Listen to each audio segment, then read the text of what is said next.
¿Me escuchan bien, chicos? Sí, sí, se escucha bien. Buenas Ay, tardes. gracias, querida Cris, muy buenas tardes. Y Buenas me ven tardes. también, ¿verdad? Bueno, yo sí. Súper. Entonces, le pregunto a los organizadores, ¿puedo dar inicio al curso? Claro que sí, doctora. Ahorita vamos a dar inicio en un minutito más. Vamos a esperar que se unan algunos participantes. Perfecto, entonces espero tus indicaciones, mi niña. Está bien, doctora. Gracias.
Buenas noches, colegas. Es un honor darles la bienvenida al segundo día del curso de especialidad en psicología delincuencial. Bueno, licenciada, ¿podemos empezar, por favor? Claro que sí, mi niña. Muchísimas gracias, chicos. Bienvenidos. Qué alegría tenerlos nuevamente por aquí para nuestra segunda sesión de nuestro curso titulado Psicología de la Delincuencia. Antes de iniciar lo que nos compete la noche de hoy, vamos a hacer un breve resumen, pero muy breve, de lo que vimos ayer para refrescar un poco esas ideas, porque es importante tomarlas en consideración precisamente por lo que vamos a abordar el día de hoy. No olvidemos que hablamos de la personalidad, en la que hay tres elementos fundamentales que Milon nos señalaba, que es estable, arraigado y flexible. Estos tres elementos tienen que estar presentes a la hora de yo evaluar la personalidad de alguien. ¿Qué tiempo ha permanecido esa conducta? ¿Es flexible o no en sus pensamientos? ¿Es flexible o no en la manera que concibe a los demás y se concibe a él? ¿Qué tan arraigados está en ese individuo esas creencias, esos mitos, esos estereotipos que de alguna u otra manera van a marcar todo lo que va a ser el desarrollo de esa personalidad? No olvidemos que la personalidad se constituye, se desarrolla de manera plena cuando nuestra corteza prefrontal, digamos, está lista. se desarrolla, que es entre los 21 y los 23 años. Eso no significa que yo ya tenga una idea cuál va a ser esa personalidad de ese niño. Tenemos una primera infancia, tenemos una segunda infancia y posteriormente tenemos una adolescencia. Y ahí vamos a tener elementos suficientes para uno poder tener claridad cómo va a ser esa personalidad. De igual manera hablamos de el temperamento, el carácter, pero fundamentalmente lo que nos interesa es la conducta, que son todas aquellas acciones manifiestas del individuo, y el comportamiento, que es esa interacción, esas respuestas que va a tener el individuo de ese entorno. Entonces, esto muy brevemente lo que vimos inicialmente en relación a la personalidad. Hablamos de conducta sana, hablamos de conducta patológica. Sabemos que la conducta patológica es precisamente cuando esta flexibilidad no está presente. Cuando para ese individuo el problema son los demás, tú estás pensando mal, estás viendo lo que no es. Entonces, eso es muy importante tenerlo presente para aterrizar justamente lo que vamos a ver a continuación. Pregunto, ¿me escuchan bien y me ven bien, verdad, chicos? Licenciada, se le puede escuchar y se lo oye. Muy bien, mi niña, muchísimas gracias. Entonces, ¿qué vamos a ver hoy? Los factores de riesgo que pudiesen estar presentes en esta temática y finalmente podemos predecir la conducta delictiva. Antes de dar inicio a esto, chicos, yo quiero que tengan muy presente, yo les voy a presentar diversas teorías que se manejan en torno a esto. Hay más, ¿eh? Hay muchas más, pero digamos que estas son como las básicas. Que nunca, nunca, es mi sugerencia, se casen con una teoría en particular. ¿Por qué? Porque ustedes a lo largo de su vida, para quienes se dedican a esto, van a tener diferentes conductas, diferentes tipos de personalidad, diferentes creencias. Entonces, si nos orientamos solamente a una línea, podemos estar dejando a un lado unas variables que son importantes tomar en consideración, pero como yo me casé con una teoría, entonces todo lo tengo que encajar en esa teoría porque si no, sencillamente no me funciona. No, tenemos que conocer todas las teorías que hay precisamente para yo saber en cuál de ellas, a la hora de yo tener que exponer un caso, a la hora de yo tener que hacer un perfil, a la hora de tener que hacer un dictamen pericial, yo tenga claridad de cuál es la teoría que se ajusta más para yo poder presentar o exponer lo que voy a exponer en ese momento. Llámese en un foro, en un tribunal o puede ser a nivel como lo estamos haciendo ahorita, a nivel docente, a nivel profesional, como puede ser a través de una perfilación criminal en los cuerpos de seguridad, etcétera, etcétera. Entonces, para iniciar entonces, quise traerles esta cita que es muy oportuna, que tiene que ver mucho con lo que tratamos ayer. La delincuencia es uno de los problemas sociales en que suele reconocerse una mayor necesidad y posible utilidad de la psicología. Las conductas antisociales de los jóvenes, el maltrato de mujeres, las agresiones sexuales, el consumo de alcohol y otras drogas vinculadas a muchos delitos, la exclusión social y la frustración como base para la agresión o el terrorismo, crean extrema desazón en las sociedades y urgen una comprensión más completa que se oriente hacia su prevención. Todos estos fenómenos tienen un origen multifactorial. Aquí me voy a detener, chicos. Fíjense que ayer de qué hablamos. Precisamente eso que Milon nos decía, eso que está arraigado, eso que se ha ido de alguna u otra manera encrustando, encapsulándose en el pensamiento, en la mente de ese niño, posteriormente de ese joven y que posteriormente será un adulto, va a ser determinante en sus conductas. Y si a eso le sumamos lo que posteriormente va a ir adquiriendo de ese entorno, lo que hablábamos del carácter, eso va a marcar muchísimo más esto. Y fíjense que yo les resalto aquí lo de la frustración. ¿Recuerdan cuando ayer estábamos hablando de agresividad y de violencia? En la medida en que un individuo no tenga la capacidad de saber manejar, de saber afrontar la frustración, eso es, chicos, un foco rojo que puede ser una alarma para yo poder tener elementos que me pudiesen indicar esta persona es de pensamiento inflexible, por ende podemos estar en presencia de una persona que pudiese reunir criterios suficientes para conductas antisociales. Y por otro lado, esto es multifactorial, chicos. Estos son muchos elementos. Por eso es que cuando uno aborda este tipo de temáticas, tenemos que tener mucha claridad que tienen que intervenir diferentes áreas del conocimiento. Esto tiene que ser interdisciplinario. Porque si yo solamente desde mi posición, desde la psicología criminal, voy a hacer mi análisis y obvio a todo el mundo, eso no funciona así. Yo necesito datos, información, retroalimentación de las otras disciplinas. Es importante aclarar la relación entre trastorno de conducta y delincuencia.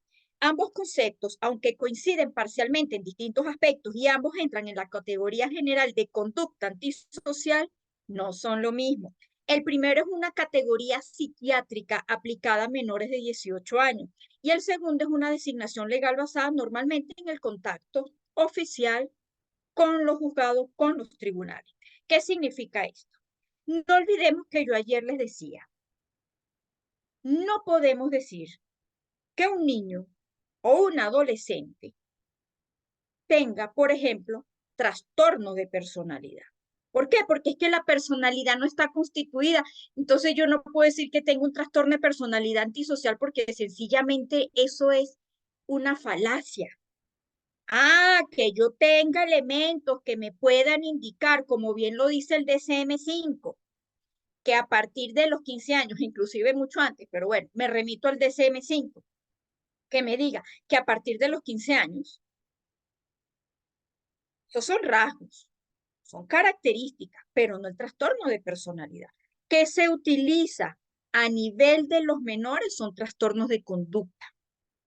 Ya cuando hablamos de adultos, es decir, de los 18 años, como lo tenga estipulado cada legislación, ya ahí sí podemos hablar de delincuencia, de conductas delictivas como tal, porque ya va a tener un contacto directo con los tribunales, con la ley. Entonces recuerden, a los 18 años, también se los decía, a los 18 años en nuestro organismo no ocurre absolutamente nada.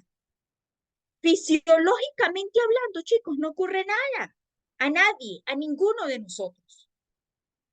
Lo que pasa es que los 18 años se estipuló como mayoría de edad precisamente por esto. Porque ya la persona tiene la capacidad de afrontar sus actos ante la ley.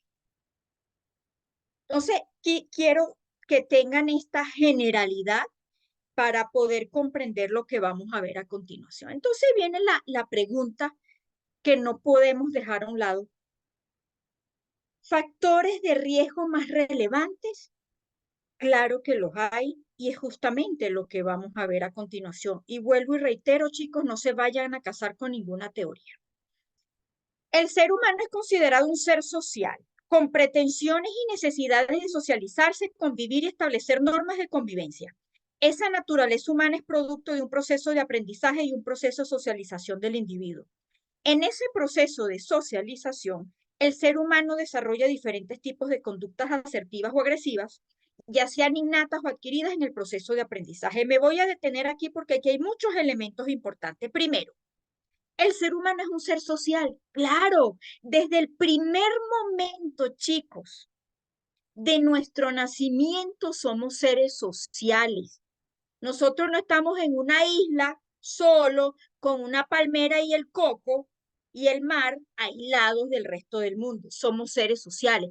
Y por ser seres sociales, tenemos que aprender a convivir, porque en el entorno hay una serie de normas que ya están establecidas, que eso van a permitir el buen desenvolvimiento de cada individuo en sociedad. Porque si no, esto sería como lo que decía Thomas Hobbes, la lucha de todos contra todos. Esto es aquí a lo salvaje, vamos a ver cómo es esto. Eso es importante, el saber convivir y el tener claridad que existen unas normas de convivencia. Existen y hay que acatarlas. Esa naturaleza humana es producto de un proceso de aprendizaje y un proceso de socialización del individuo. Claro, esto yo lo voy aprendiendo, lo voy adquiriendo en el desarrollo. Esa primera socialización que yo tengo es con mi familia. Y es ahí donde se van a gestar estas primeras bases, estos primeros cimientos para cualquiera de nosotros. Es esta familia la que me va a permitir socializar adecuadamente. ¿Por qué? Porque si yo no logro esto, obviamente eso se va a ver reflejado en una serie de conductas que van a ser atípicas, agresivas. ¿Por qué? Porque sencillamente mi familia en ningún momento me puso límites. Mi familia sencillamente hizo caso omiso de todas aquellas conductas que yo fui manifestando que no eran propias de la edad. Por ende, ¿cuál va a ser el resultado? Probablemente un individuo que va a seguir creciendo con ese patrón de conducta y que lo va a manifestar en la adultez. Entonces, hay una serie de posicionamientos teóricos que nos llevan a comprender esto. Por un lado, tenemos las teorías instintivas y del impulso, y por el otro lado, tenemos las teorías reactivas o ambientales. Vamos a ver qué significa todo esto. ¿Cuáles son las teorías instintivas y del impulso? Primero, la teoría genética. Y no olviden lo que vimos ayer con Theodore Millon. La genética y el entorno juegan un papel fundamental a la hora de hablar de personalidad. Entonces, la teoría genética, la cual postula que las conductas agresivas son la consecuencia de diferentes procesos bioquímicos y hormonales que se producen en el ser humano, poniendo de manifiesto la relevancia que tiene la aparición de conductas agresivas, la genética y diversos aspectos hereditarios.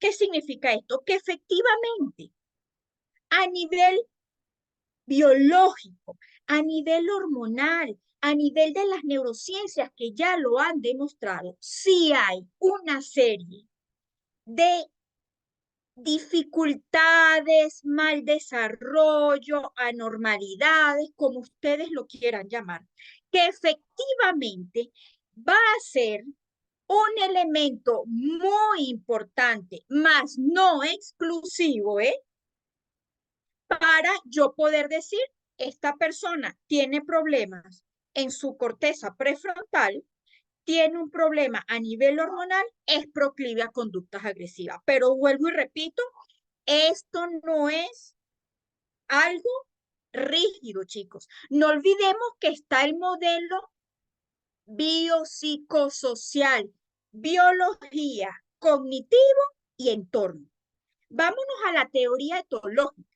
Defiende que las conductas agresivas son el resultado de impulsos innatos que han ido evolucionando paralelamente a la evolución de la especie humana, remitiéndose a teorías evolucionistas como la teoría de Darwin y la teoría de Lorenz. Consideran que las conductas agresivas pueden darse sin ningún tipo de provocación y que el único fin de este tipo de comportamiento es la supervivencia de los sujetos en el entorno donde habitan. ¿Qué significa esto? Lo que hablábamos ayer, chicos. Precisamente esa cita que yo les traje de Fariña y Arce sobre la diferencia entre agresión y violencia tiene que ver un poco con esto.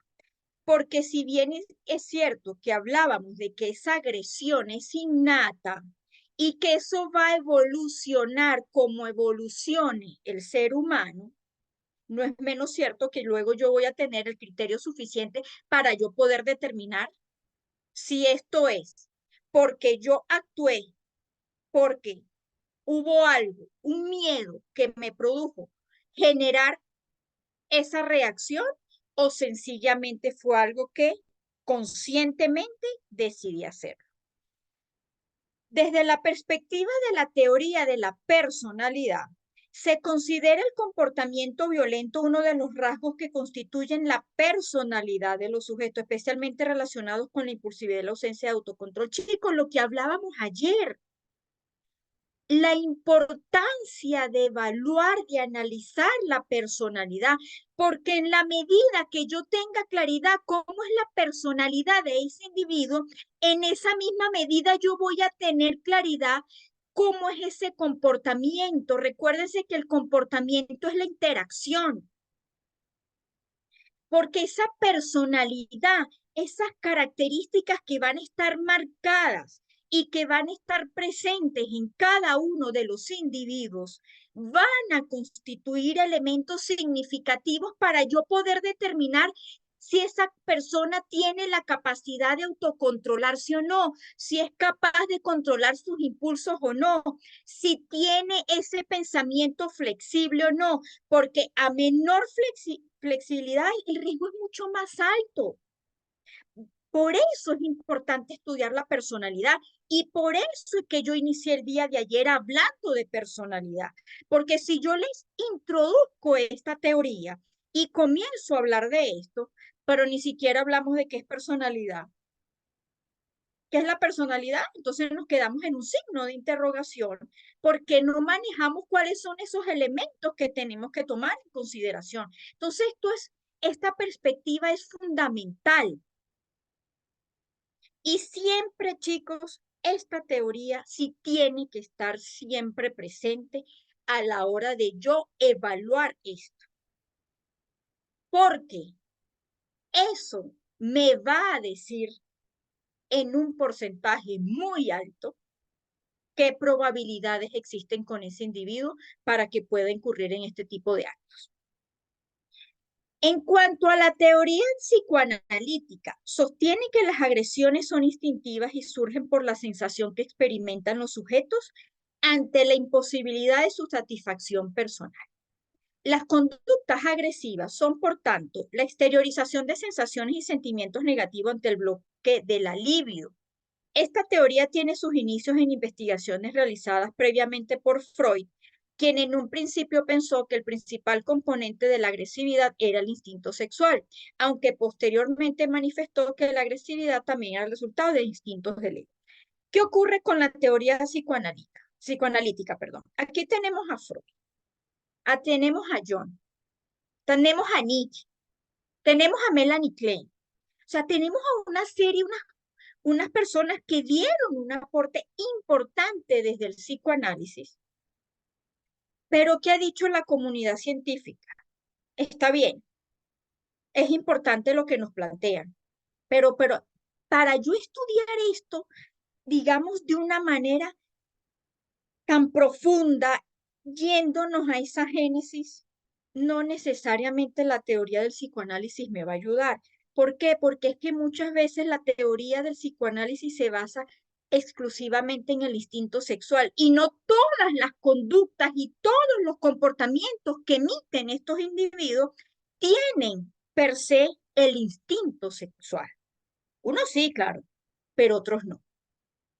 Pero se los traigo a colación para que lo tengan presente.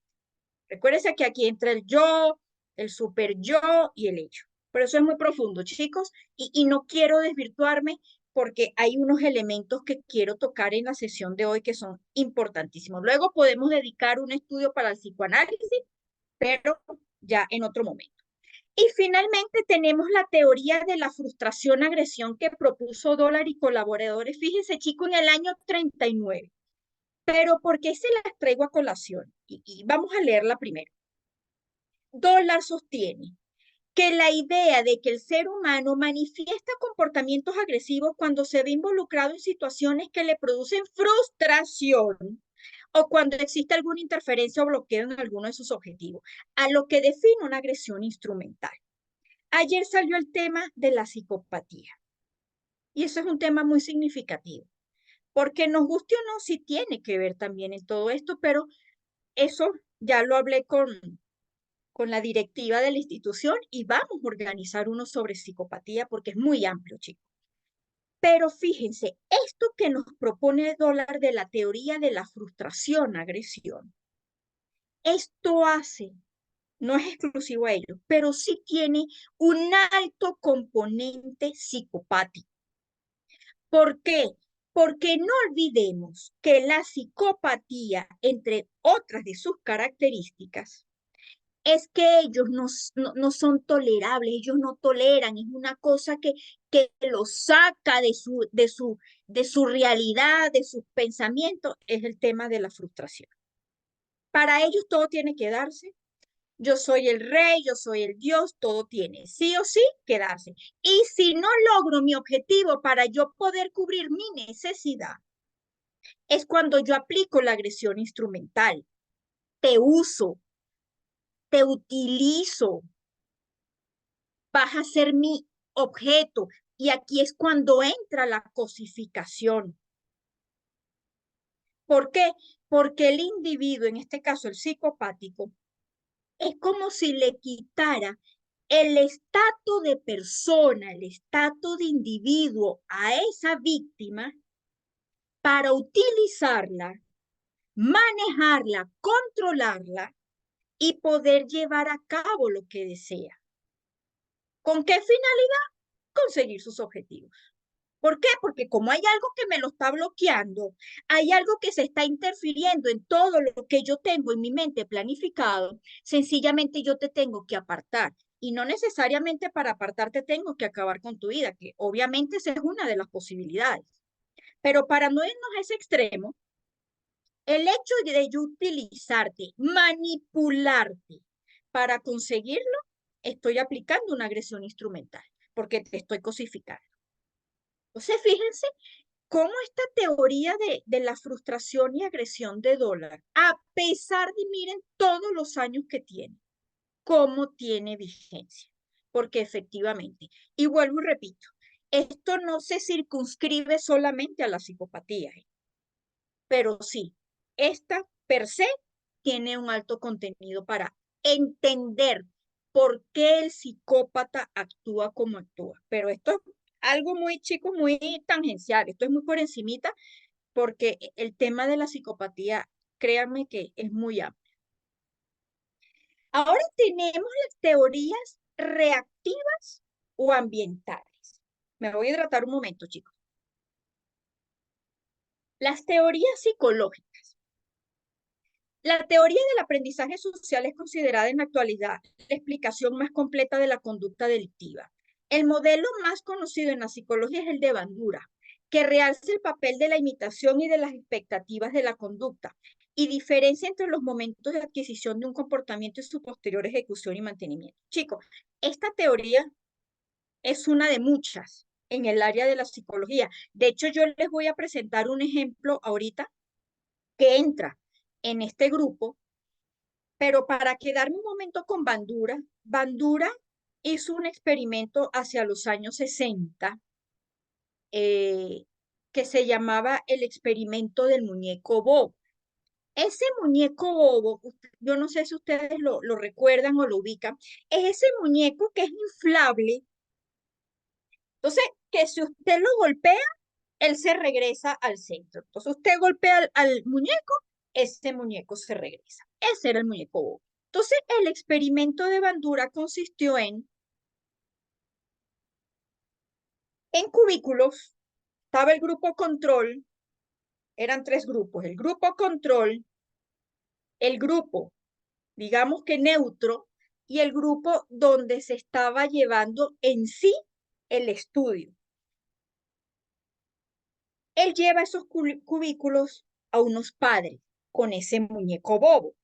Y en la parte de afuera están los niños observando esa conducta que está teniendo su padre con el muñeco bobo. Entonces, este cubículo digamos el primer cubículo, se ve a los padres golpeando con objetos, con las manos, con patadas al muñeco bobo.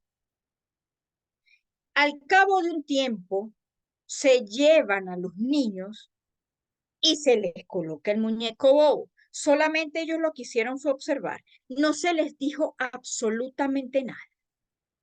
Entran en el experimento y ¿qué es lo que ocurre? Efectivamente, los niños imitaron las conductas que observaron previamente que sus padres estaban teniendo con el muñeco bobo.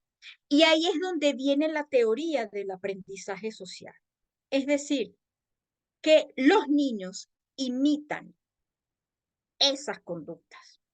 Y por eso es que esa teoría sigue teniendo mucha vigencia. Cuando Bandura realiza estos experimentos en los años 60, fue comienzo de los años 60, era cuando se permitía hacer experimentos con humanos.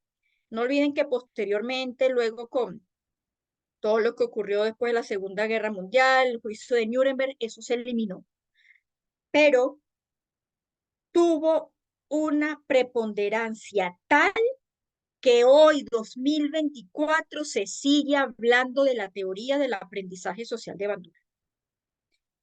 Teorías sociológicas. De acuerdo a Blumer, la teoría del interaccionismo simbólico mantiene que a través de la interacción social se transforma la capacidad de reflexión del ser humano.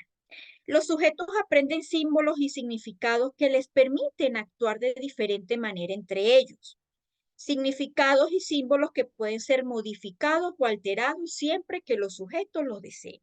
¿Qué significa esto? Justamente lo que hablábamos ayer, la interacción, ese comportamiento, esa capacidad que tiene el individuo de reflexionar.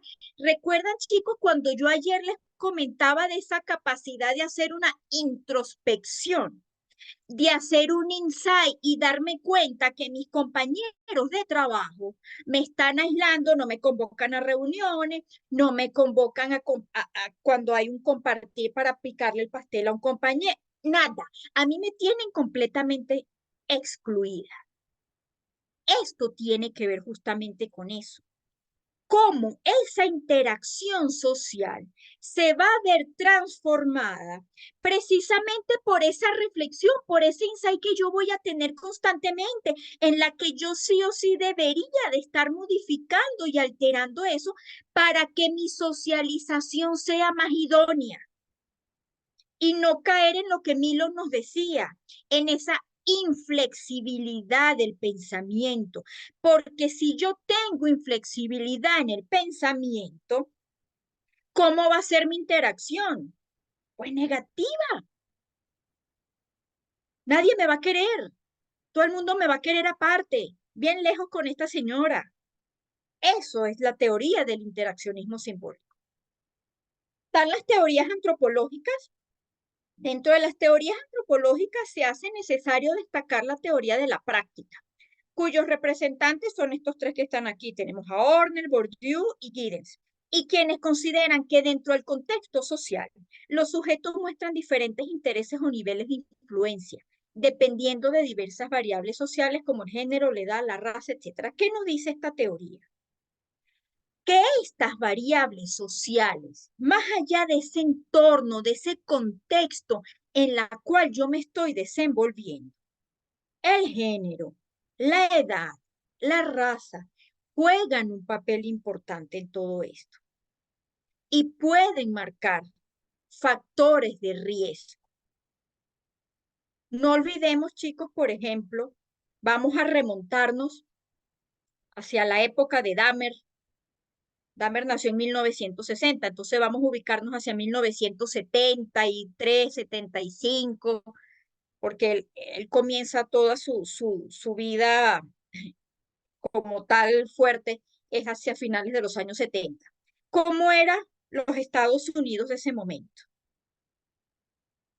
Como llamaban el negro. Ahorita es que se dice afrodescendiente. Antes era el negro, así de manera despectiva, cruel. Vejado, no era tomado en cuenta. Y si ustedes tuvieron la oportunidad de ver esa serie de Dahmer o haber leído sobre Dahmer, ¿cuántas veces no ocurría que la vecina hacía la denuncia de que estaba oyendo y oliendo unas cosas raras, pero sencillamente como era una negra,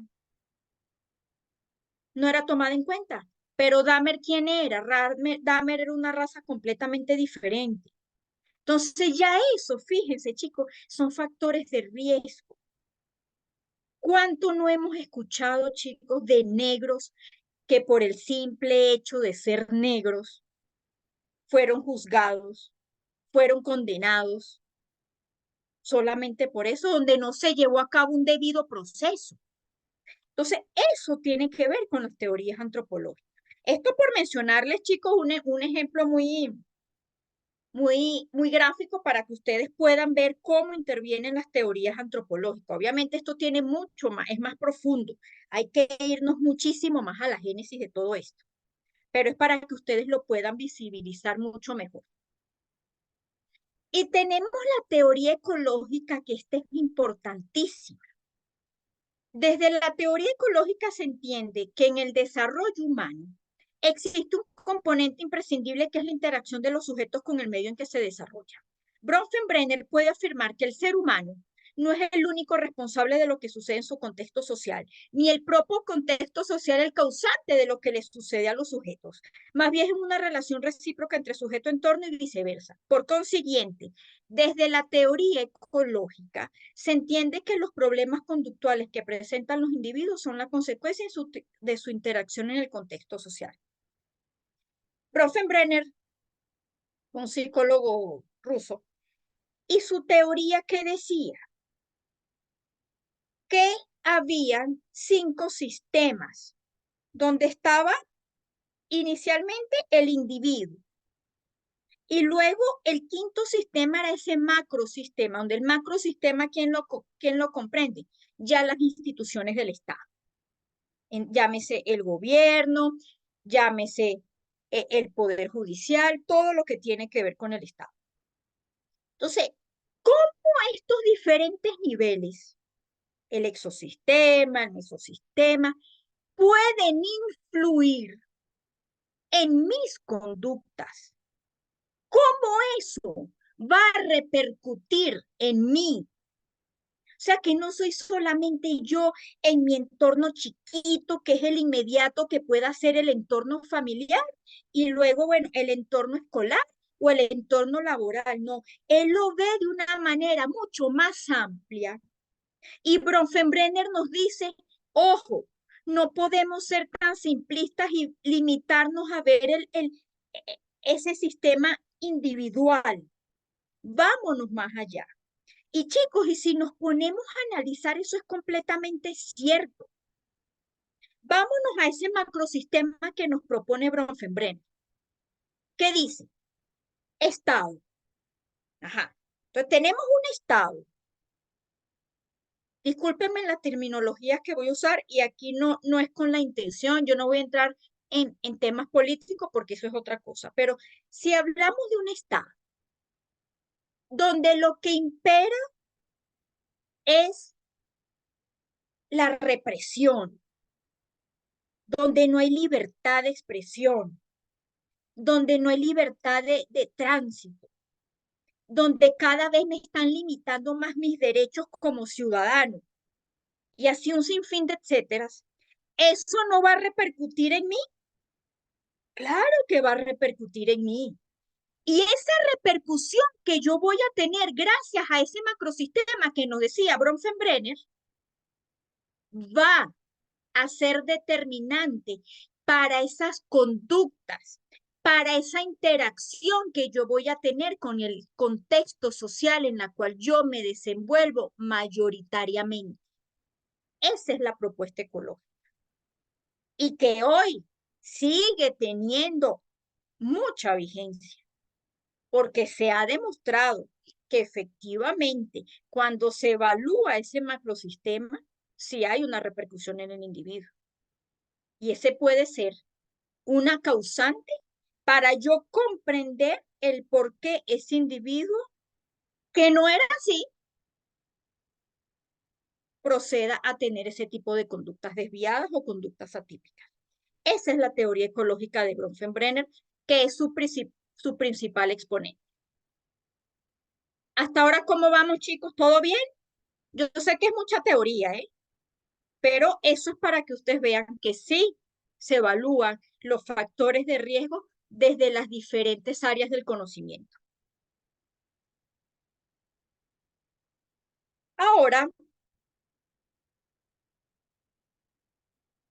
vamos a hablar esto muy brevemente porque fíjense, ya entramos en esas teorías y yo esto lo mencioné ayer de una manera muy general, que es la tríada de McDonald del año 1963. ¿Qué nos decía McDonald?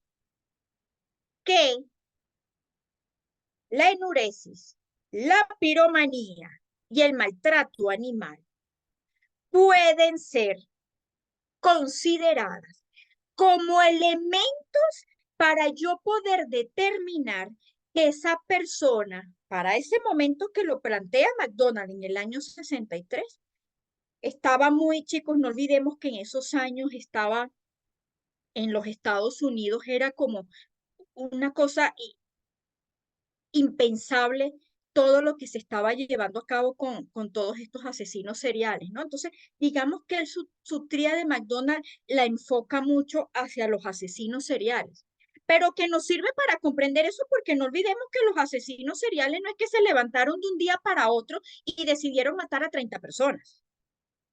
Eso se viene gestando en la infancia.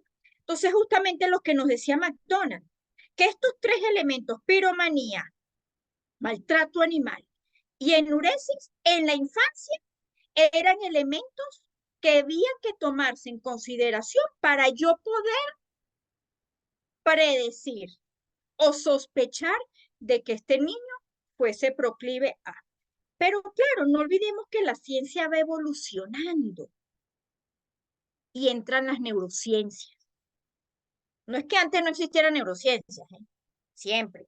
Lo que pasa es que la neurociencia últimamente es que tuvo el boom, digamos que hacia los años 90 y hacia el año 2000, y ya se puede explicar desde un aspecto mucho más científico que existen una serie de condiciones neuroanatómicas que me pueden llevar a mí a predecir una posible conducta típica.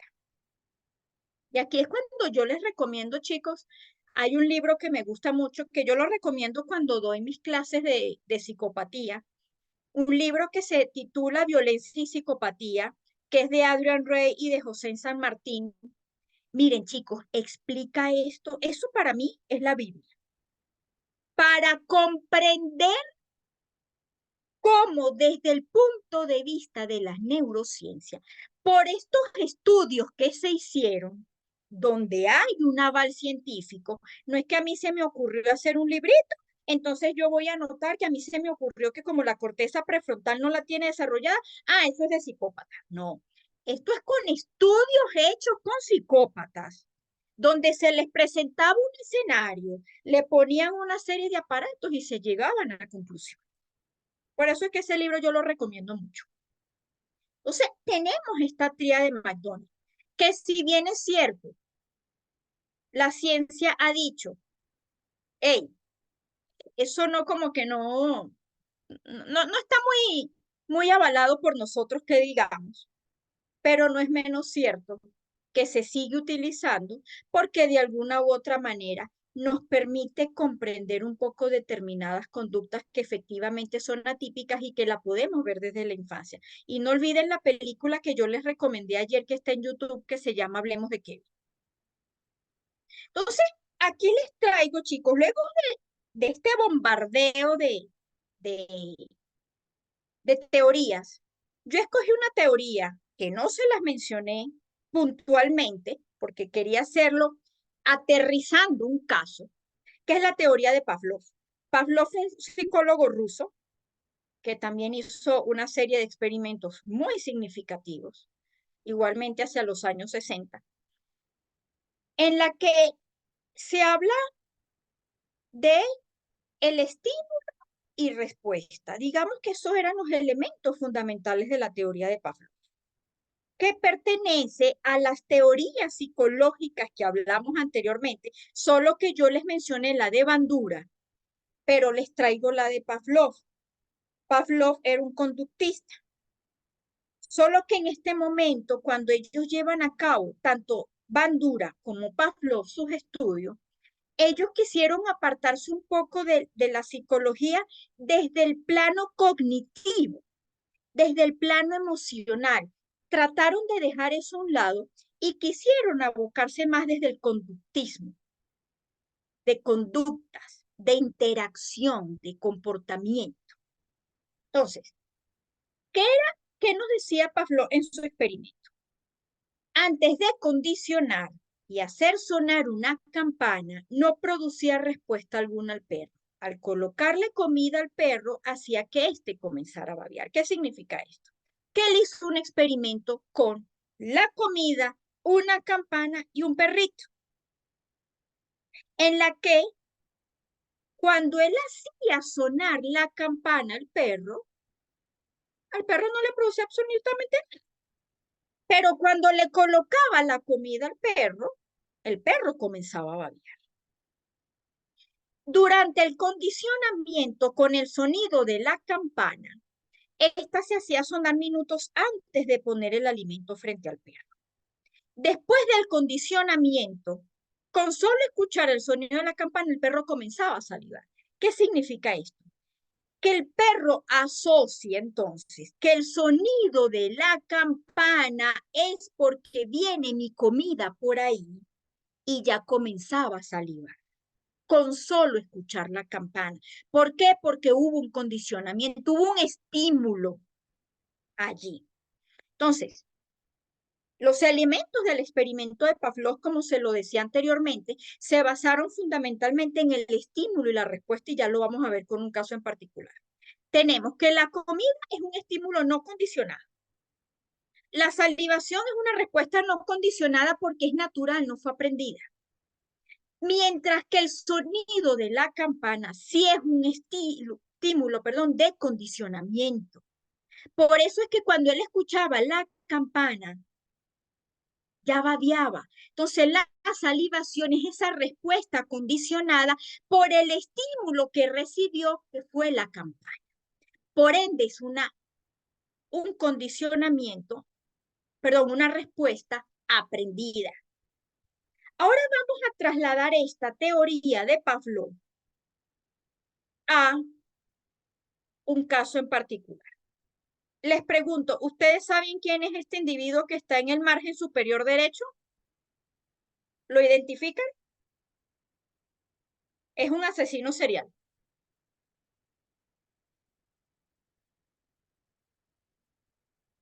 Chicos, sí me están escuchando, ¿verdad? Sí, licenciada. Sí. No, ya me asusté, chicos. Uy, ya me asusté. Como ayer se me cayó un momento la conexión, ya me estaba infartando otra vez. ¿Identifican quién es este señor? No recuerdo bien el nombre, pero sí algunas características. Él es Edmund Kemper. Ed Kemper. Voy a hablar brevemente de él para que se puedan ubicar en el contexto de Kemper. Kemper fue un asesino serial americano, donde él llevó a cabo toda su vida delictiva, por ser tan básica de mi parte, en California. Kemper, durante esa primera infancia y esa segunda infancia, sobre todo la primera infancia, ahorita paso a la segunda, fue un poco compleja. Kemper comenzó a tener contacto con los animales y comenzó a hacerles daño. La mamá de Kemper comenzó a darse cuenta que los gaticos de la casa estaban muertos. La mamá era docente, no recuerdo bien, chicos, si era una escuela o era a nivel universitario. El caso es que era docente. Y decide, porque asume que era Kemper, decide encerrarlo en el sótano de la casa. Entonces Kemper permanecía mucho tiempo en el sótano de la casa, también inventando y moviendo ese aspecto cognitivo, esos pensamientos que realmente altamente tenebrosos. Entonces, Kemper pasaba un tiempo en el sótano y otro tiempo en la casa.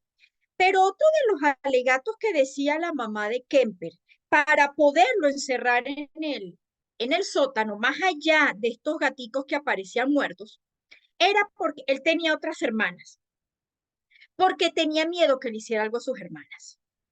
Entonces, eso es lo que señala su madre para haber encerrado a Kemper. Viene la segunda infancia. Estamos hablando, no olvidemos que la primera infancia va hasta aproximadamente 6, 7 años, luego tenemos la segunda infancia antes de entrar en la adolescencia. En ese final de la segunda infancia, Kemper mata a su abuela en la casa de su abuela, porque estuvo viviendo un tiempo con ella. Al cabo de un rato llega el abuelo de Kemper y mata también al abuelo. Cuando le preguntan a Kemper, ¿por qué mataste a tu abuela? Él lo que señala es, porque yo quería saber qué se sentía matar a una persona. No olvidemos que ya había tenido contacto con animales. Ya había matado animales, porque efectivamente fue. Entonces le preguntan también, entonces, ¿por qué mataste a tu abuelo? Ah, no, es que a mi abuelo sí lo maté porque él no iba a soportar la muerte de mi abuela, se iba a molestar mucho conmigo, no me lo iba a perdonar y yo preferí matarlo. Eso es lo que dice Kemper. Kemper mata a sus abuelos entre chicos, entre los 13 y los 15 años, aprox, por allí. Kemper llama a la mamá y le dice, llama a la policía porque yo maté a mis abuelos. Efectivamente va la policía, ve la escena del crimen y efectivamente Kemper es recluido, no olvidemos que era un menor de edad. Entonces Kemper no podía ser juzgado. Entonces a Kemper se lo llevan a un centro psiquiátrico y le diagnostican para que ustedes vean, chicos, cuando no se hace un estudio idóneo, cuando no se hace un estudio oportuno. Lo diagnostican con esquizofrenia. Kemper, mientras estuvo allí en ese centro, él se hizo muy amigo de los psicólogos, pero uno en particular. Entonces, digamos que en esa interacción que venía teniendo Kemper con este psicólogo, le pedía que le enseñara cómo funcionaban esas pruebas. ¿Por qué? Claro, él sabía que esas eran las pruebas que él tenía que aplicar para él poder recibir posteriormente, cuando cumpliese la mayoría de edad, a los 21 años, la salida. Entonces, claro, fíjense que él fue planificando cómo voy a hacer yo para salir de aquí. Y pensar que lo declararon con esquizofrenia, ¿eh? No olvidemos que la esquizofrenia es cuando la persona está desconectada de la realidad. Kemper no estuvo en ningún momento desconectado de ninguna realidad. También centrado estaba en su realidad, claro, bajo pensamientos distorsionados, que manipuló al psicólogo, manipula muy bien precisamente para aplicar las pruebas y efectivamente a los 21 años Kemper sale del centro. Buen comportamiento, se curó, y no olvidemos que la esquizofrenia no tiene cura ahí. Entonces, para que ustedes vean, chicos, la gravedad cuando no se hace un diagnóstico oportuno, no se hace un buen estudio, porque entonces de buenas a primeras, rapidito para salir de esto, entonces yo te declaro esquizofrénico y ya con esto matamos este problema. Entonces, Kemper sale a los 21. Hay un detalle en todo esto que se me pasó, que es el elemento clave. En esta primera infancia y en esta segunda infancia, sobre todo la segunda infancia, antes de que Kemper cometiera estos actos y que posteriormente, luego que él sale y se va a vivir con la mamá sigue recalcando lo que les voy a decir a continuación. La mamá de Kemper constantemente le decía, como ella era docente, tú no eres merecedor de esas chicas, tú no mereces hacer una vida con una mujer, esas mujeres, tú estás por debajo de esas mujeres, tú no eres una buena persona para esas mujeres. O sea, hubo constantemente un condicionamiento, una idea que se fue calando y calando y calando en la mente de Kemper y que fue creciendo con él. Sale Kemper de este centro psiquiátrico, se va a la casa de la mamá y aquí comienza todo este gran problema. Bueno, ya había cometido un problema, ¿no? Pero ahora la cosa se pone peor. Kemper comienza a matar a colegialas con una pistola. Kemper era un hombre, es porque él sigue vivo. Kemper es un hombre que mide, chico, 2,6 metros. O sea, estamos hablando de una persona muy alta, que casi que hay que verla así, de lo alto que es. Por ende es fuerte. Pero fíjense, Kemper, para poder matar a estas chicas, tenía que utilizar una pistola que siempre tenía guardada en su carro. De hecho, la única persona que logra vivir de esta situación es precisamente porque ese día Kemper no cargaba la pistola en el carro y no la pudo matar. Fíjense cómo Kemper, siendo un hombre tan alto, con una contextura tan fuerte, él se sentía minimizado ante las mujeres y la única manera de poder matarlas era porque tenía una pistola, porque él sentía que era la pistola el que le daba esa fuerza para poder actuar, si no, no lo hacía.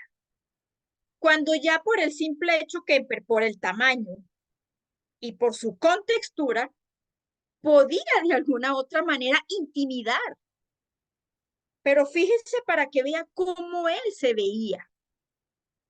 Entonces, mató a unas chicas, 6, creo que fueron 6 u 8 chicos aproximadamente.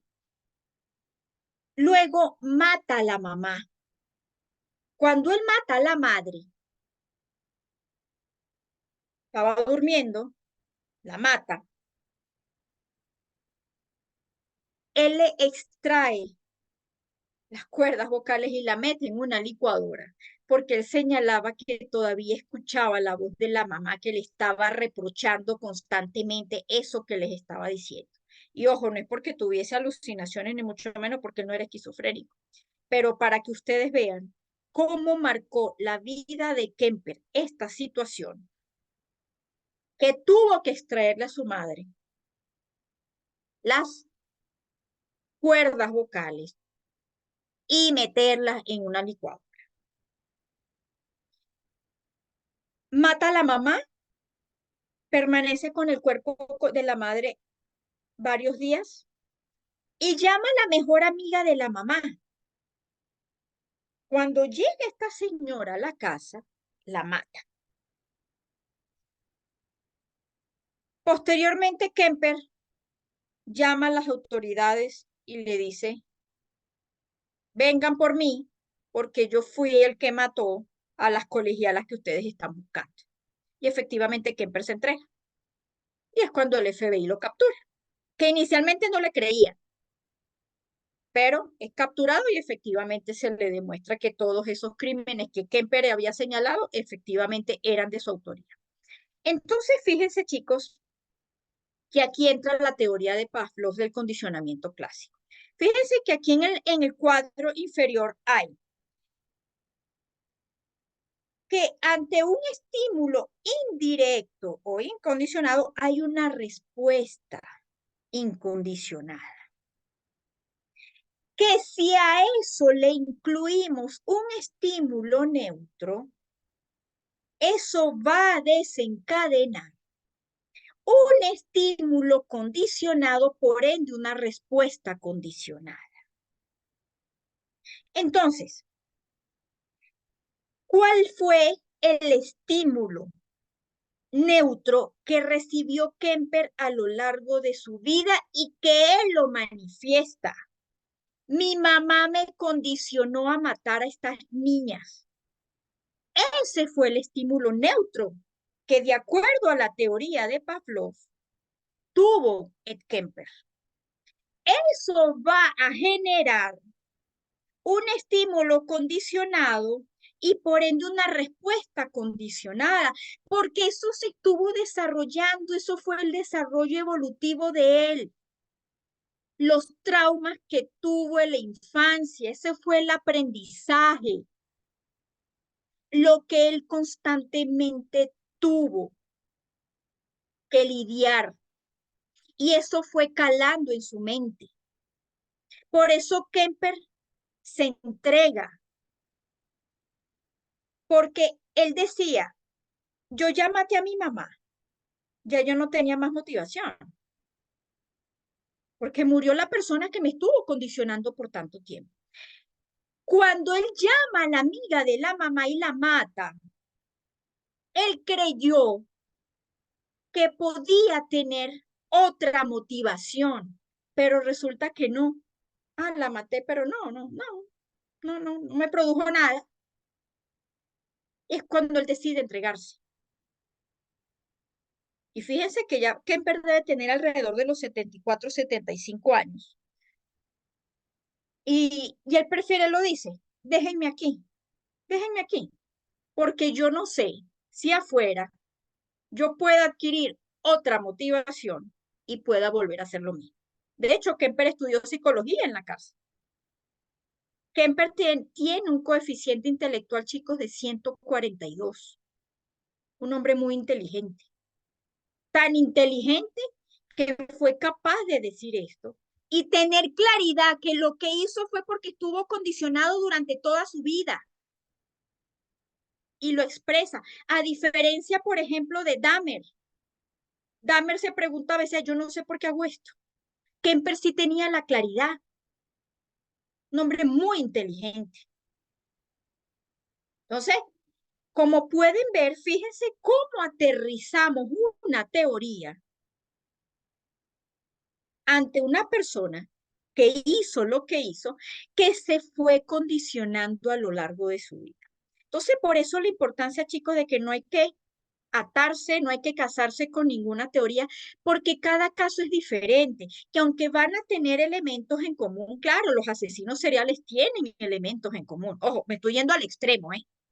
Tienen elementos en común, pero no es menos cierto que cada uno va a tener sus particularidades. Y cada particularidad, cada variable que yo vaya a trabajar, yo tengo que saber muy bien en cuál teoría yo la voy a ajustar, en cuál teoría se va a avalar mucho más mi planteamiento para yo precisamente avalar, por ejemplo, una pericia, un perfil. Si yo no tengo claridad de estas teorías, yo voy a probablemente a tener resultados que no van a ser idóneos. Por eso es que la criminología se tiene que ayudar de la psicología, porque es la psicología, somos nosotros que manejamos esto. El criminólogo no tiene que saber de personalidad, porque esa no es su función. Quien estudia la personalidad son los psiquiatras y los psicólogos, no el criminólogo. Entonces, por eso es que se tiene que hacer un trabajo interdisciplinario, precisamente para tener este tipo de, de elementos contundentes, bien sustentados desde el punto de vista científico, no cuentos de camino ni charlatanerías, lo que yo escuché por ahí, no, sustentado bajo evidencia científica, que al final de cuentas es lo que vale. Entonces, fíjense la importancia de estas teorías. Y hay muchas más, chicos, solo que yo les traje, como les decía anteriormente, las más trascendentales. Entonces, ahora esto nos lleva a preguntarnos, después de todo esto, ¿podemos predecir la conducta delictiva? ¿Ustedes qué creen, chicos? ¿La podemos predecir con todo esto que acabamos de hablar? Sí. Exactamente. Claro que sí. Sí lo podemos hacer. Por eso es que nosotros, chicos, como adultos, y si nosotros tenemos la responsabilidad de tener a niños que están bajo nuestro cuidado, bajo nuestra formación, bajo nuestra educación, donde le estemos inculcando valores, principios, moralidad, etcétera, etcétera, podemos evitar muchas cosas. Pero entonces, si yo prefiero estar con el celular, si yo sencillamente, ay, no es que ya me tienes aburrido, mira, mejor cállate y vete, o constantemente estamos aislando al niño, lo evitamos, no le ayudamos, porque ellos están en esa fase de desarrollo, chicos. Entonces, de alguna u otra manera, sobre nosotros recae una gran responsabilidad. Entonces, la diversidad de factores que intervienen en el inicio, mantenimiento y finalización de una conducta específica, confiere a la misma un carácter de complejidad, precisamente por todo lo que acabamos de ver, es que es complejo, chicos, son muchos elementos que hay que tomar en cuenta, siendo objeto de la psicología el estudio de los distintos procesos que la integran. El comportamiento humano es directamente observable, no así los procesos psicológicos que se desencadenan antes, mientras o después de la ejecución del mismo. Me voy a detener aquí, chicos. Yo puedo observarlo. Yo observo el comportamiento, yo observo cómo ese individuo interactúa con los otros. Y yo me doy cuenta, pero si yo estoy pendiente en otra cosa, yo estoy distraída y no estoy pendiente de cómo mi hijo se está relacionando, entonces ahí tenemos problemas. Mientras que los procesos psicológicos yo no los puedo ver a simple vista, porque yo no, fíjese lo que les comentaba con Kemper. Kemper fue alimentando a lo largo de su vida el condicionamiento que le dio su madre. Ese estímulo neutro estuvo ahí latente y se estuvo gestando, se implantó en su mente. Entonces, eso es más complejo. Ya ahí toca una intervención diferente, toca un estudio diferente, mientras que el comportamiento yo sí lo puedo ver, la conducta también la puedo ver. No obstante, el conocimiento de dichos factores es un tema fundamental en el ámbito de la psicología, por todo lo que vimos. En este orden de cosas, la psicología trata de comprender, es decir, explicar el comportamiento y predecirlo con anterioridad a que éste se lleve a término. Si se logra detectar esto, por supuesto que lo puedo predecir y lo puedo detener. Se trata de anticiparnos a los hechos, conociendo con qué probabilidad se va a desencadenar una conducta y bajo qué condiciones, tanto individuales como ambientales, o sea, cómo mi entorno va a influir y cómo yo como individuo, eso también va a ser representativo a la hora de yo poder entender la conducta.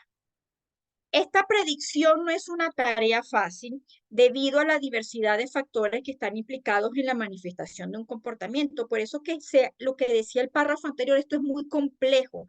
Hay que manejar muy bien toda esta información.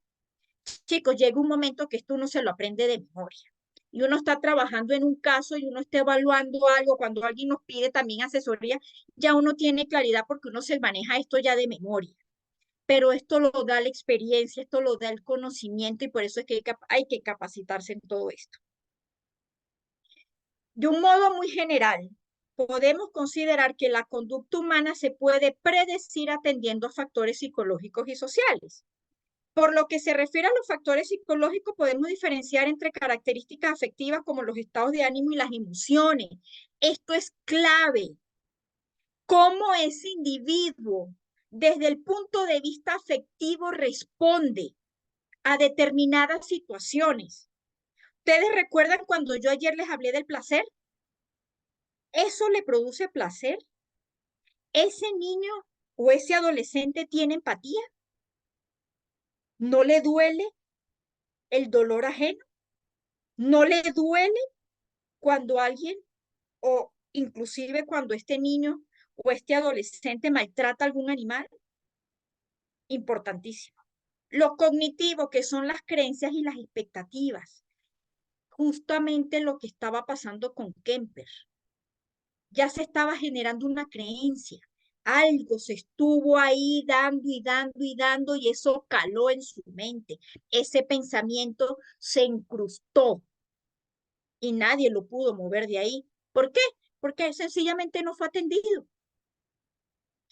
Por lo que se refiere a los factores sociales, ejemplo, las redes y las normas sociales, existen, hay que acatarlas. Pero sencillamente, si yo tengo un hijo que le pasa por encima de las normas, llega al colegio a la hora que se le dé la gana, llega vestido como se le da la gana, eso es un factor social que yo tengo que estar pendiente, porque eso es una conducta antisocial. Estos actuarán facilitando o inhibiendo la manifestación de una conducta dada. Todos los factores comentados deben ser considerados a la hora de predecir la aparición, el mantenimiento o la extinción de una conducta en un contexto determinado. Es decir, todo esto que hemos visto tiene que ser considerado sí o sí a la hora de yo querer predecir algo. Pero si voy a manejar unas variables y otras no, entonces no estoy haciendo absolutamente nada. ¿Por qué? Porque puedo estar dejando cabos sueltos por allí y de repente ese cabo suelto que yo estoy diciendo, perdón, que estoy dejando afuera, es determinante para yo poder tener una conclusión mucho más definitiva. La predicción del riesgo de conductas violentas debe efectuarse sobre la base de analizar conjuntamente varias facetas propias del comportamiento violento. Naturaleza, es decir, ¿qué tipo de violencia ocurre? Esto tiene que evaluarse y tiene que verse. ¿Cuál es la violencia que aplica? La gravedad, es decir, la intensidad de los efectos de la violencia. La frecuencia, cuántas veces aparecen estos comportamientos. La inminencia, en qué momento suceden los comportamientos violentos. La probabilidad es la indicación acerca del ajuste de la predicción del riesgo de aparición del comportamiento violento. Esto es, chicos, a grandes rasgos, los elementos que yo tengo que analizar conjuntamente con estas teorías, esto que Soria muy bien nos lo está diciendo. Entonces, por eso es que yo les decía ayer, chicos, cuando nos vamos a la formulación de políticas públicas, en materia de seguridad, ¿dónde está la falla? ¿En alumbrar la calle? ¿En sacar más policías? Y esa no es la solución. ¿Que es importante? Sí, claro, obviamente, obviamente. Pero es que esa no es la solución. Esos son los pañitos de agua caliente. Yo me tengo que ir a la génesis de todo esto. Y para yo poderme ir a la génesis de todo esto, primero tengo que capacitar a todos los que hacen vida en esto. Por otro lado, tengo que irme a esta infancia, a esta población vulnerable, de generar recursos en pro de ellos, precisamente para evitar esto. ¿Por qué? Porque son proclives, porque probablemente ese entorno disfuncional donde ese menor está viviendo, se está gestando una persona que pudiese ser proclive a esto. Entonces, por eso es que las políticas públicas tienen que estar orientadas a nuestra infancia, a nuestra adolescencia, a la educación, chicos. Esto es muy importante. Analizar los aspectos desde la psicología es muy importante. Entonces, aquí les formulo esta pregunta, ¿no? ¿Qué hacer desde la psicología? ¿Qué se puede hacer para uno poder de alguna otra manera contrarrestar todo esto, ¿no? Entonces, analizar los aspectos evolutivos y de desarrollo socioemocional, es decir, las habilidades sociales y emocionales de ese niño. Yo tengo que ver cómo ha sido su evolución, cómo se ha desarrollado desde el punto de vista socioemocional, que tiene que ver con lo que veíamos en la lámina anterior. Cómo ese niño es emocionalmente, cómo responde. ¿Tiene empatía? ¿Le duele el daño ajeno? Las pautas y modelos socioeducativos recibidos. ¿Cómo fue educado? ¿Qué pautas se le dieron? Porque entonces si al niño se le dijo entre sus pautas y en esos modelos que muchas veces las familias van inculcando a lo largo del desarrollo del menor, y me voy, por ejemplo, con los machismos, entonces, no podemos esperar algo diferente a lo que ya le están enseñando. La trayectoria escolar o institucional, cómo ese niño tuvo esa trayectoria, cómo se desarrolló en ese ámbito escolar, tanto desde el punto de vista académico como desde el punto de vista de interacción, cómo interactuó con sus amigos. Fue el niño este que yo les comentaba ayer que constantemente le quitaba el cuaderno y hacía sufrir al amiguito porque el amiguito no tenía otro cuaderno y estaba angustiado porque no tenía cómo apuntar. Violaba las normas escolares, se iba vestido como le daba la gana o llegaba a la hora que le daba la gana.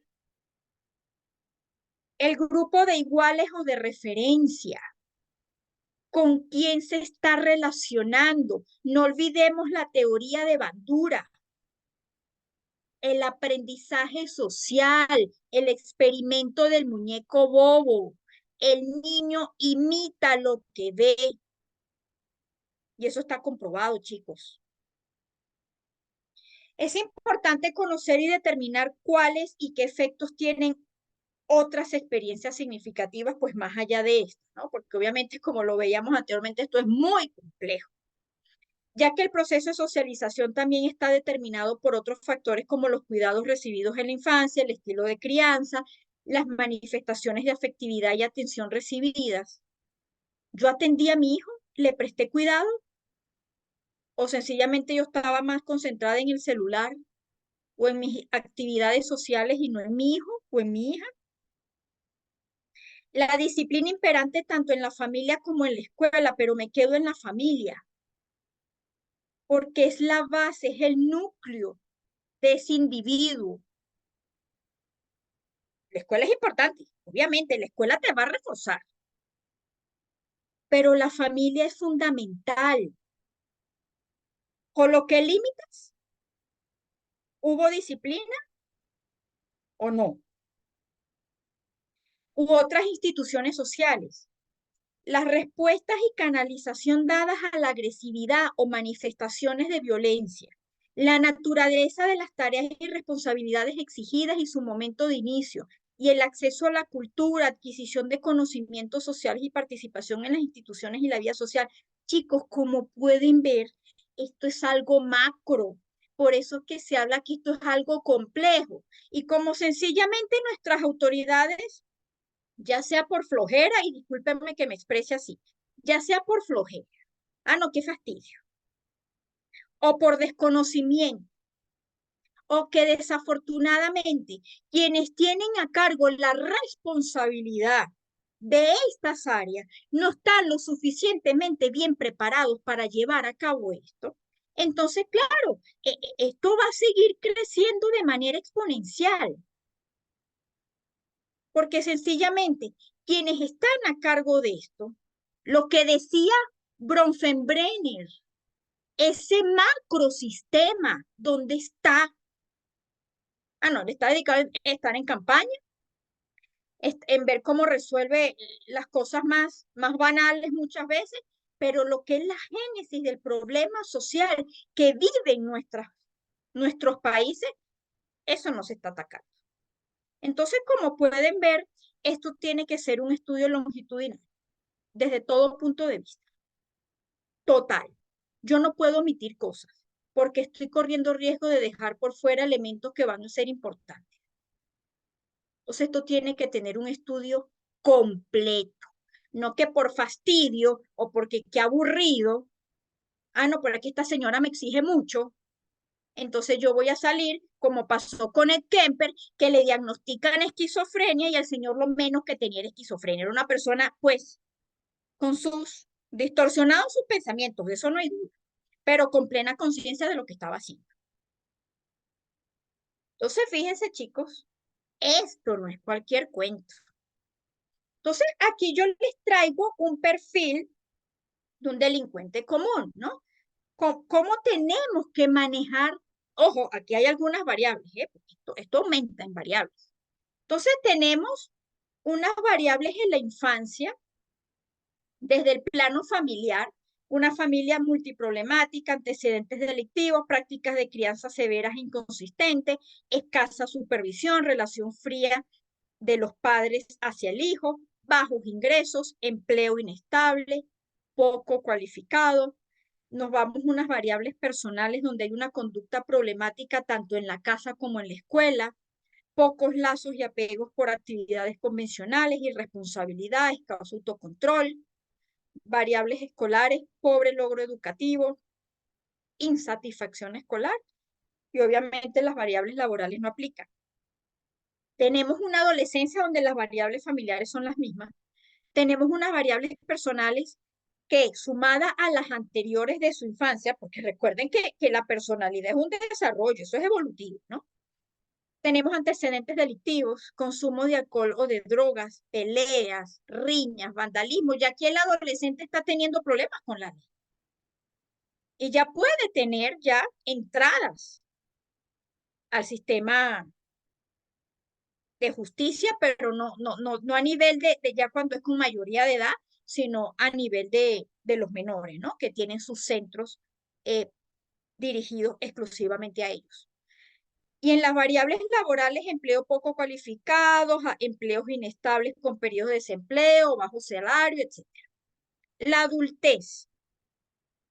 A nivel familiar, separado, divorciado, no son dueños de las casas donde viven, problemas conyugales, viviendas en pobres condiciones, movilidad residencial, en general, un ambiente familiar en la que vivió cuando era niño y cuando era adolescente, que obviamente se traslada a su adultez.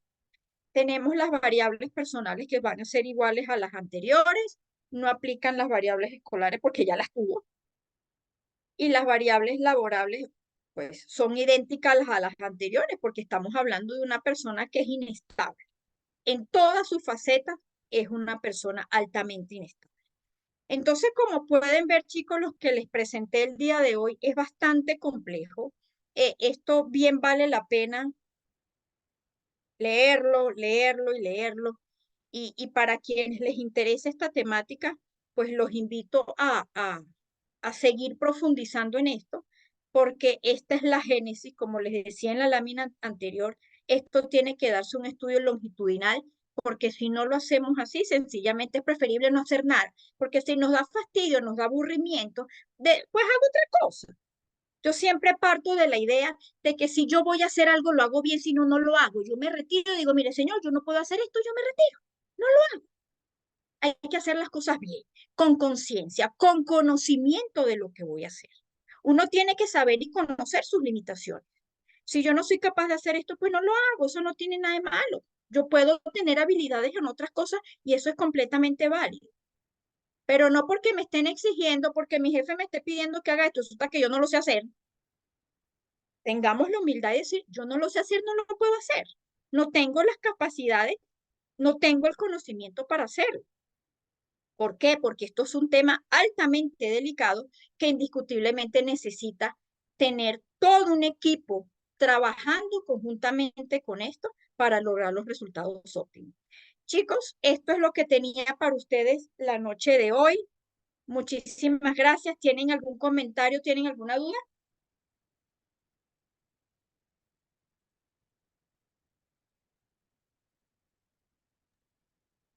Pues doctora, yo voy aquí a dar mi opinión. Adelante, Este, Cris. realmente me encantó y me pone en perspectiva de mucha información que a veces no se percata uno de eso. Pero realmente voy a tener que estudiar muy bien el material y repasarlo muchas veces para poder llegar a dominar un poquito. Así que muchas gracias. Muy agradecida No, por mi eso. querida Cris, con todo gusto. Es más, yo les voy a compartir, chicos, quienes tuvieron la oportunidad de adquirir su constancia, yo les voy a compartir material de esto para que lo puedan complementar, porque obviamente esto es algo muy rápido por razones de tiempo y todo esto, ¿no? Entonces ustedes van a tener documentos que les va a ayudar a complementar justamente todo lo que hemos visto. Y Ujú. cualquier duda, ustedes Especial, saben que me pueden contactar.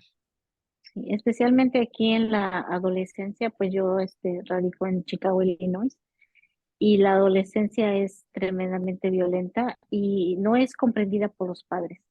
Y hay una falta de conocimiento para poder ajustar ese balance y los jóvenes sí pueden responder, pero si no se les guía, pues ¿cómo van a responder?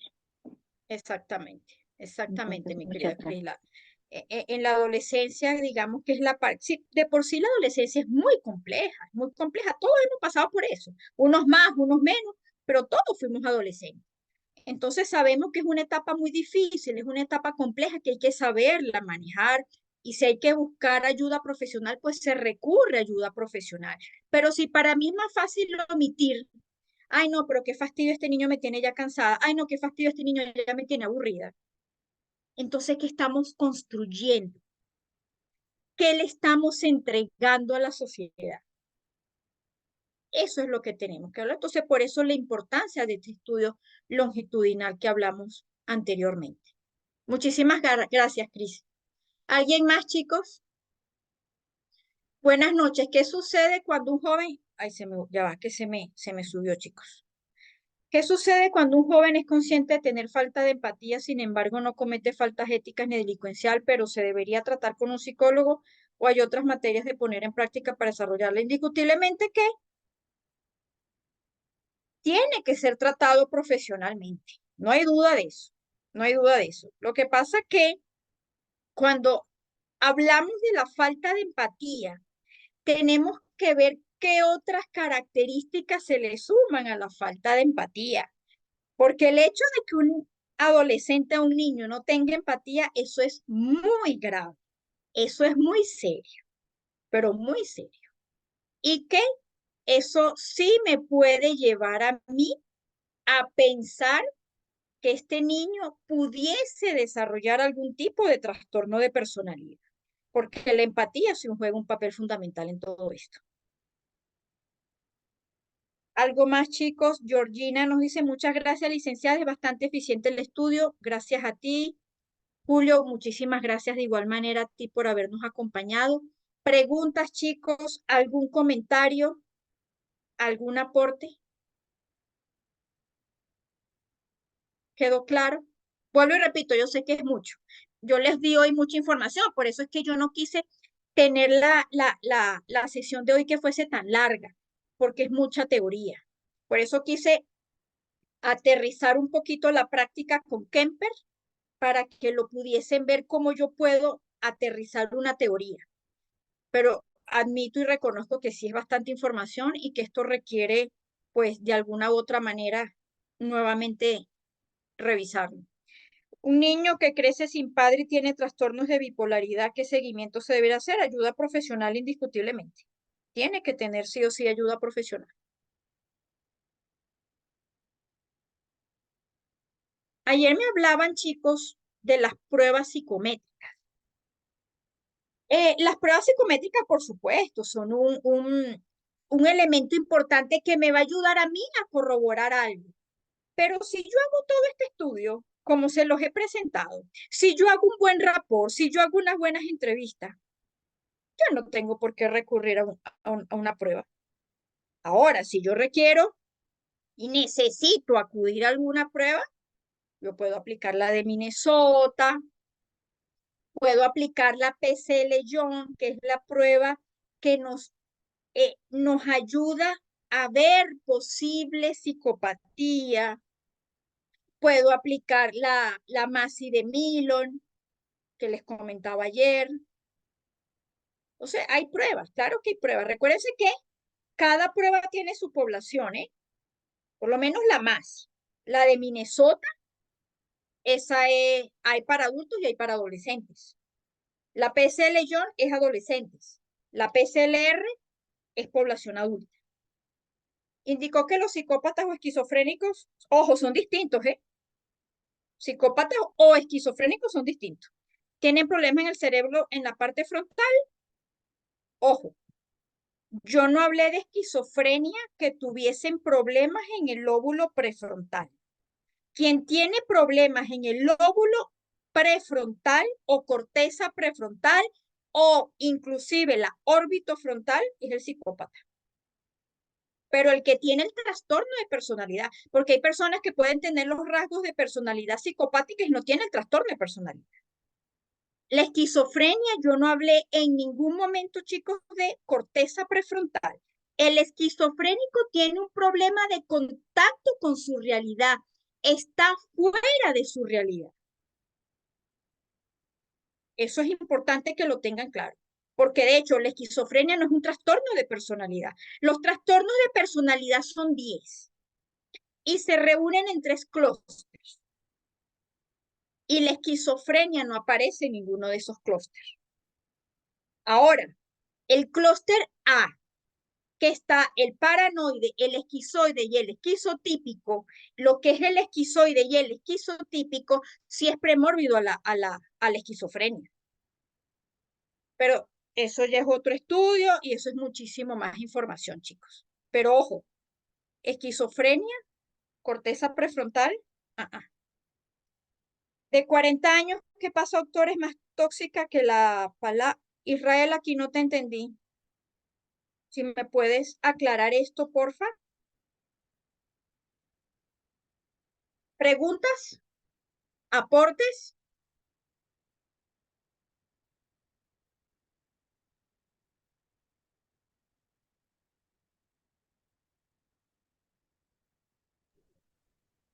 ¿Todo claro, chicos? Buenas noches. Habló sobre un libro. ¿Me ¿Podría repetir pues los autores, por favor? Sí, mi niña, claro que sí. Violencia y psicopatía se llama el libro y los autores son Adrián Rey, se escribe Adrián y Rey, Adrián Raine y José San Martín. Lastimosamente, chicos, ese es un libro, wow, eso es un librazo. Ese libro no lo van a conseguir en PDF ni por casualidad, chicos. Y es costosísimo, es muy costoso, pero bien vale la pena, porque es un clásico. Es viejito, porque es del año 2000. Pero es un clásico para comprender, en este caso, la biología de los psicópatas. Y aquí sí entra la corteza prefrontal y van a ver cómo ellos, junto con otros colaboradores del área de las neurociencias y neurólogos que llevaron a cabo los estudios con pantallas, pues van a ver cómo se gesta toda esa investigación y se gesta toda esa parte experimental que es realmente interesante y cómo ellos concluyen precisamente cómo es esa biología, cómo está afectada el sistema límbico, cómo muchas veces el sistema límbico secuestra a la corteza prefrontal y por eso no se razona. No, es súper, súper interesante, yo lo recomiendo mucho.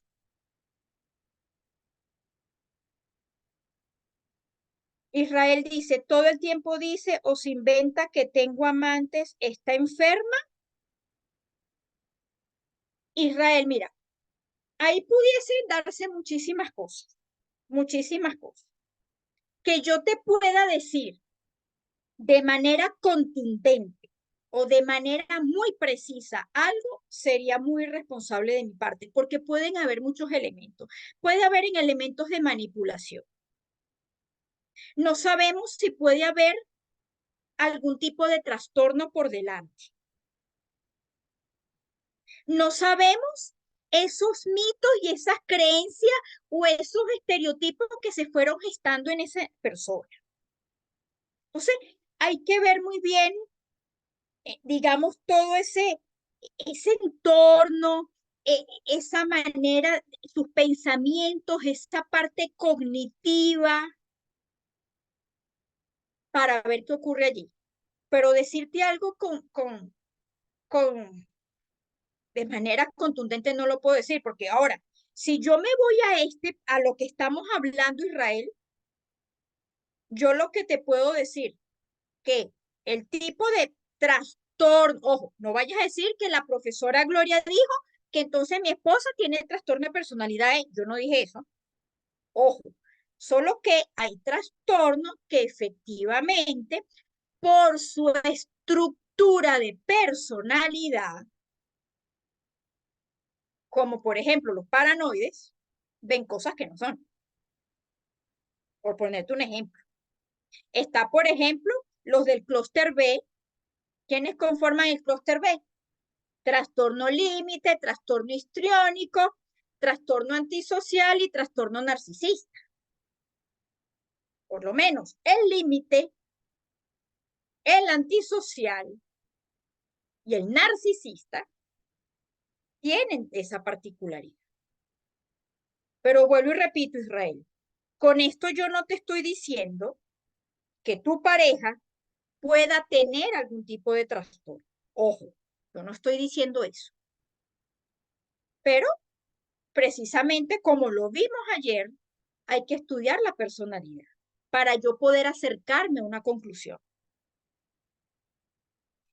¿Qué se podría trabajar con los adolescentes en los colegios para prevenir conductas delictivas? Esto tiene que ser todo un equipo multidisciplinario que tiene que estar allí. De hecho, aquí entran los criminólogos, aquí entran los psicólogos, pero los psicólogos especialistas en esto, no el psicólogo educativo. Ver la realidad de ese colegio que no va a ser la misma realidad del colegio de al lado. Y una vez que ya yo tenga el estudio previo de qué es lo que está presentándose allí, ya yo puedo establecer una serie de lineamientos para yo poder ejecutar y llevar a cabo algo. Pero tengo que llevar a cabo inicialmente un estudio. Puede repetir. ¿Algún libro que recomiende para tratar adolescentes? Hay muchos libros para tratar adolescentes, chicos, muchísimos, muchos. Y en las redes lo pueden conseguir. Doctora, una pregunta. A ver. ¿De Adelante, qué manera nos Rolando. puede ayudar la psicología en el derecho?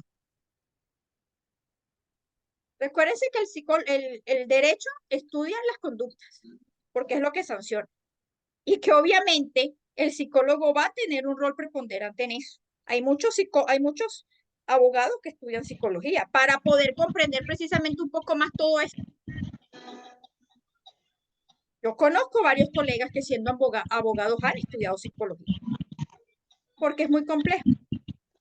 ¿Era eso lo que me preguntabas, Rolando? Sí. Súper.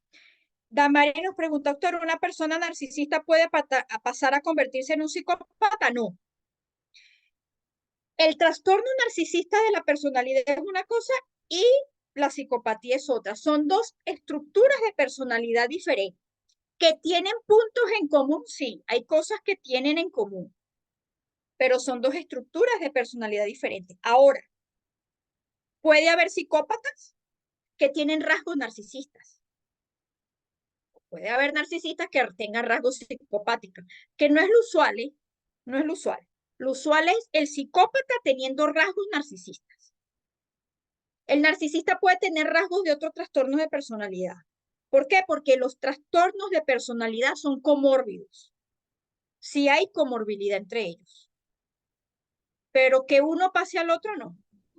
¿Cuál es el trastorno de personalidad más peligroso?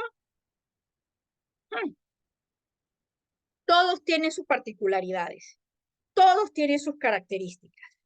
Pero no podemos negar que la psicopatía es altamente peligrosa. Entonces, ya yo hablé, chicos, con licenciado Michael para llevar a cabo el curso de psicopatía. Y ahí vamos a develar muchísimas cosas en relación a esto. Chicos, ¿todo bien? ¿Todo claro? Doctora, ¿no tuviera así en PDF el librito? ¿Cuál, Rolando? Eso, que deje el mensaje. El de violencia y psicopatía de Adrian Rain y José San Martín. Sí, No, eso no existe en PDF. Ese libro está tan protegido. Porque es que, chicos, ese libro es, wow, ese libro lo es todo. Desde las neurociencias lo es todo. Y ellos se han cuidado mucho de eso. Y el libro no se consigue, que te lo diga, mira, no está. Yo tengo el libro en físico. Lastimosamente no está en PDF, chicos, lastimosamente no está. No, no está. en Santa Cruz le puede encontrar eso en Bolivia. Sí, claro. Y una opción que pueden tener, chicos, vayan a la biblioteca de sus países. Probablemente ahí lo consigan. En las bibliotecas, ya sean públicas o las bibliotecas de las universidades, es probable que ahí lo encuentren. Probable que lo encuentren. Titula Violencia y Psicopatía, dijiste, ¿no? Correcto. Autor. Chicos, está en el chat José San Martín y Adrián Rain. Chicos, preguntas, aportes antes de dar por finalizada la sesión de hoy. ¿Qué les pareció? Tanto la de ayer como la de hoy. Súper excelente para mí. La de ayer no pude asistir por un problema de horario, pero realmente es mucha información muy buena, sobre todo cuando vemos los jóvenes, los adolescentes.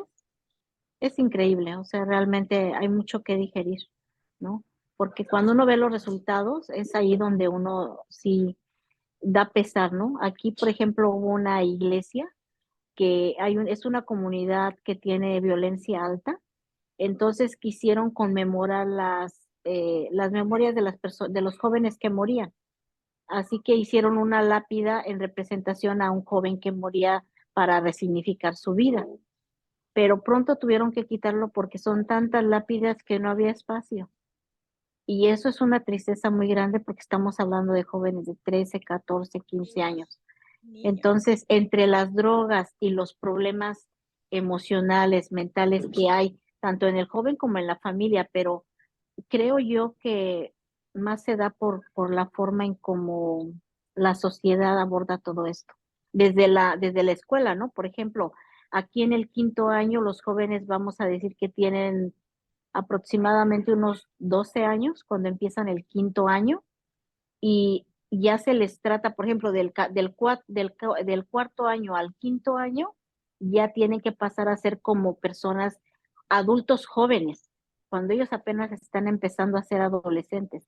Y les dicen, aquí tú ya eres grande, ya no tu mamá y ya no cuenta. Entonces, ¿cómo no va a contar? El joven todavía no tiene capacidad de muchas cosas, pero ya se les trata como adultos. Ujú. Entonces, el niño tiene Exactamente. que crecer de un año a otro durante el verano, que es las vacaciones.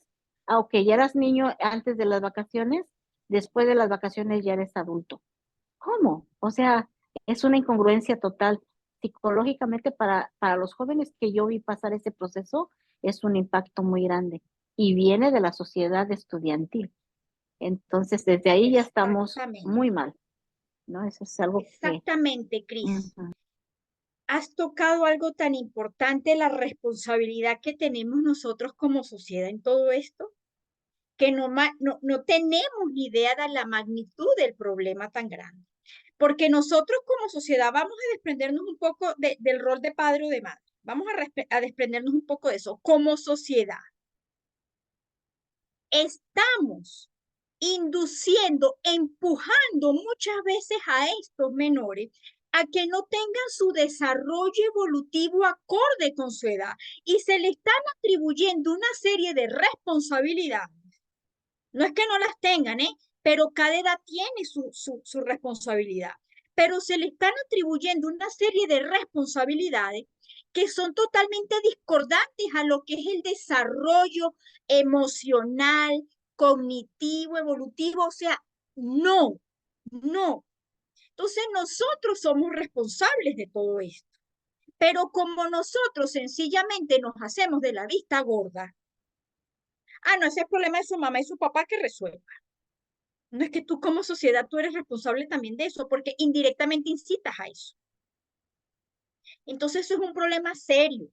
Y en la medida en que nosotros como sociedad no tengamos plena conciencia de esa realidad, en esa misma medida, esto va a seguir creciendo. Esto no se va a detener. Entonces, tenemos adolescentes, 13, 14 años, que parecen y se comportan ya como si fuesen adultos, porque precisamente la misma sociedad, y ni hablemos, chicos, de las redes sociales, porque esa es otra temática, ya están inducidos a eso. Entonces ya están pensando cuando tienen 15 años, que el regalo que quieren para sus 15 años, no es que yo me quiero hacer la liposucción, no es que yo me quiero colocar más mamas. O sea, ¿nos estamos dando cuenta de eso, chicos? Y lo peor del caso es que los padres aceptan. Entonces, vean la complejidad de esto. Y ese aporte que Cristina nos da es sumamente importante, que nosotros como sociedad tenemos que tener muy presente. Así que, Cris, muchísimas gracias por tu aporte, porque de verdad que es muy oportuno. Nada Gracias. más, Yo chicos. ¿Sí, lo Cris? comento porque, lo comento porque aquí se ve eso. De un grado a otro tienen que ser adultos, definitivamente. Ujú, sí. Y si no lo son, cuidado, porque son señalados. Y yo he visto madres que han compartido eso y dicen, en la noche él quiere dormir conmigo. Es adolescente, se tiene que comportar como adulto en la escuela, pero en la noche quiere dormir con la mamá. Hay un retroceso ahí importante que la mamá no tenemos Claro, la capacidad de verlo y la escuela lo está hiper excitando para hacer eso. Entonces claro. es algo discordante, pero no se alcanza a ver. Claro, y fíjate que ahí hay un Mm. choque de ideas. Se están chocando. Está generando un choque que por supuesto eso va a generar en el adolescente, en este caso, una confusión. Bueno, pero aquí me dicen una cosa, aquí me están diciendo otra, pues bueno, ¿a quién le creo? Y no olvidemos que el adolescente está buscando su identidad. Por eso se llama adolescente, porque adolece de algo, busca su identidad.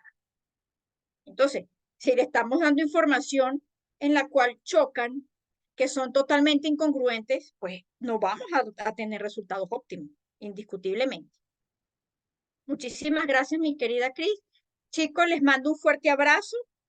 Espero encontrarme con ustedes nuevamente en otras capacitaciones. Para mí fue un placer haber compartido con ustedes la noche de hoy. Gracias por los comentarios que he leído en el chat.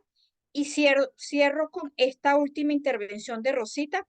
¿Todas las conductas antisociales tienen su origen en los ambientes violentos? No. Recuérdense que ayer yo lo dije, chicos.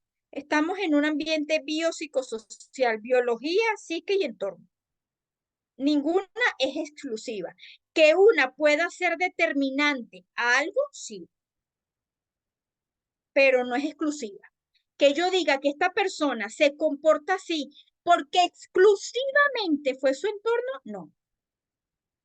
Hay que ver todo. Hay que hacer un estudio, chicos, como les decía, longitudinal. No nos podemos quedar solamente con las neurociencias, no nos podemos quedar solamente con la psique y no nos podemos quedar solamente con el entorno.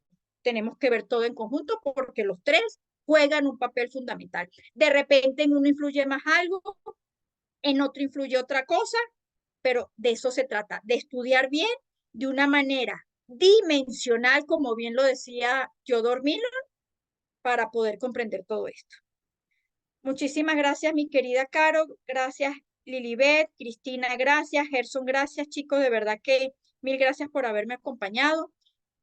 Yo le voy a hacer llegar al licenciado Michael toda la documentación, toda la bibliografía, para que ustedes puedan ahí indagar muchísimo más en todo lo que hemos visto la noche de hoy. Les mando un fuerte abrazo desde Bogotá y los espero cuando estemos con psicopatía, chicos. Que pasen una feliz noche y espero verlos pronto.